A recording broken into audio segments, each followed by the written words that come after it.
Hey guys, this is Dave with Entrust Facilities Care. I'm a consultant over here, and I just wanted to give a quick shout out about the coronavirus because there's a lot of questions about it, and we've done a little bit of research. And although I'm not a doctor, and I don't even play one on TV, I'd like to share with you what I've got because I figure that something is better than nothing, and people need some direction, and that will bring them a sense of safety and control. So here's what we got. Number one, the coronavirus can live for up to 9 days, or actually up to 28 days, some viruses, on normal surfaces. This is why the Chinese government was burning money recently. Secondly, what kills the virus is surprisingly simple. Bleach will kill it, hydrogen peroxide will kill it, different kinds of alcohols will kill it at a 70% or stronger. That means moonshine will kill it too. Now here's the thing, all of those things need to be left on the surface for 1 minute. And the advantage of moonshine is that when this thing is over, if you stocked up, y'all can have yourself a nice barbecue, right? So here we go. So basically, how do bleach and hydrogen peroxide work? They oxidize the surface of the virus. That means they destroy the atomic structure. That opens up the virus and kills it. How do alcohols work? They destroy the fat structure of the virus and they dehydrate the virus. Once they get into the virus, they destroy the DNA. It's called denaturing the proteins. Now, in all these cases, they need to be left on the surface for 1 minute. So that would mean if you were going to, for example, clean a nursery or a hallway, you might get a pump sprayer or a sprayer and put a light coating of, now the hydrogen peroxide is at 1%, which means that a simple bottle, I was in Walmart today, a quart of hydrogen peroxide was 88 cents. So you could almost make a gallon of this solution for less than $1. And you would want to mix it with distilled water so you don't denature the hydrogen peroxide. But what you'd want to do is spray that lightly, let it sit, and then you could even just let it sit if you just spray it lightly because it'll dehydrate or it'll go off, evaporate.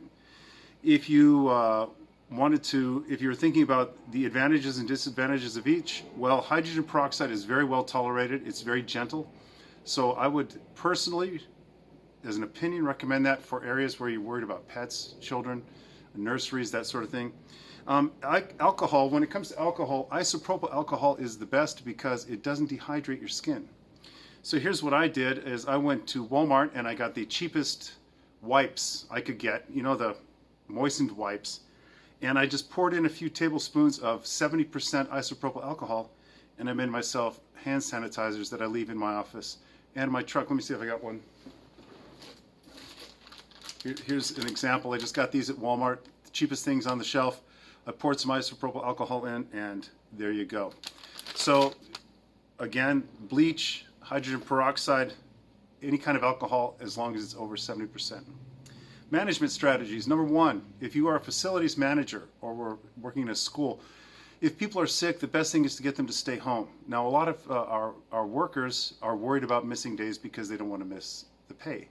So a recommendation might be is to recognize this and come to some sort of temporary agreement where maybe you explain to your staff that if you need to take sick days off now, we will find a way to swap out time so that you can make those days up later so they don't feel that they're deprived of an income that they need. Secondly are masks. Now, masks have been shown not to be very effective. Surgical masks we're not talking about respirators, because when you're breathing it in, the droplets are very fine. But the mask does have a use, and that's if you have someone on your staff who's sneezing or coughing. I was at a McDonald's today, and there was a guy in the corner, and he was just sneezing right into the air. And I was like, oh man, I'm gonna die. So I'm sure other people were thinking the same thing. So masks have their place on people who might be sick or are representing you and they're sneezing. Maybe they just have an allergy, but put a mask on them. The next one is hands and face. The number one connection is between hands and face. Now, the government of Taiwan said that the number one preventative of SARS was hand washing. They installed hand washing basins in all of their critical areas, and they said that that was the number one way that the transmission of the virus was stopped. So what we want to do is teach ourselves not to touch our face with our hands. Don't touch your face. If I asked you how many times you rubbed your eyes this morning, could you tell me? Nope, because it's largely an unconscious thing that we do. We're accustomed to doing it. So how can we unlearn that? Well, put something on your hands, a pair of fuzzy gloves, a pair of rubber gloves, maybe when you're at home, you don't want to maybe embarrass yourself in public. And every time you touch your face, you'll become aware that you've touched your face, and you'll quickly learn not to do it. Now, as an interesting point, I did wear rubber gloves to the gym, the nitrile gloves, and people at first were looking at me like, maybe he's crazy, but then later they're looking at me like, maybe he's got an idea. So don't be too embarrassed. If you're going to be out in a public place and you're worried about your family's health, don't be too embarrassed if things kick up. So we want to learn not to touch our face. And then what we can do is, let's say you go to a meeting, you shake lots of hands, you're pressing all these buttons in the elevator. You go back to your office or into your car, then you can just wipe down the surfaces, wipe your steering wheel, wipe the surface of your phone and that sort of thing, and greatly reduce the exposure to a virus. Another one is and this is surprising, is your feet. Now you think about it, when we cough or sneeze, everything falls on the ground. And according to some references, that feet are a common transmission of the virus. So they recommend, if you are going home, especially if you have a senior citizen or someone with health care problems at home, you want to take your shoes off before you get in the house, and preferably leave them outside. If you do have someone with underlying medical concerns or a senior citizen, you'd even want to think about taking a shower, because the virus can get into your hair. Have you ever been around someone who's maybe smoking in the car with you, and you get out of the car and your clothes smell like smoke? Well, it's a similar thing. You'd want to make sure that you washed your hair and you did these sort of things to make sure that you're clean. And really, in the shower, just soap and water, wash it away and make sure your house stays safe. So again, if you were going to, say, clean an elevator, because we're a facility services company, clean an elevator or a floor, or even a school. Let's take a schoolroom, for example. I would say get a pump sprayer, pump it up, spray a light misting across all the desks, all the surfaces, the sides of the chairs where kids hold on, and the floors. And really, if you're using like a hydrogen peroxide or even better, an alcohol solution, that will evaporate so quickly that your need to come back and wipe it away isn't really there. So remember, it's not the wiping away that kills the virus. It's the actual agent, be it hydrogen peroxide, bleach, or alcohol. So you could just leave that on the surface. The longer you leave it there, the more effective it's going to be. So I'd recommend you spray it and leave it overnight. And in the morning, that is sanitized. So these are just some things to think about. So again, a go-to would be a 1% hydrogen peroxide solution.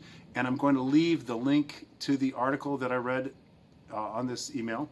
Another one would be 70% isopropyl alcohol, or my favorite, moonshine. Well, it's kind of a waste to, I guess, spray moonshine in a classroom. But anyway, so do learn to keep things wiped down.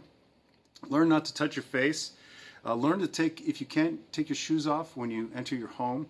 And here's an interesting one, and I'll try to find the article and post it, is that a surgeon in China has related that vitamin C was very useful in patients that were having breathing problems.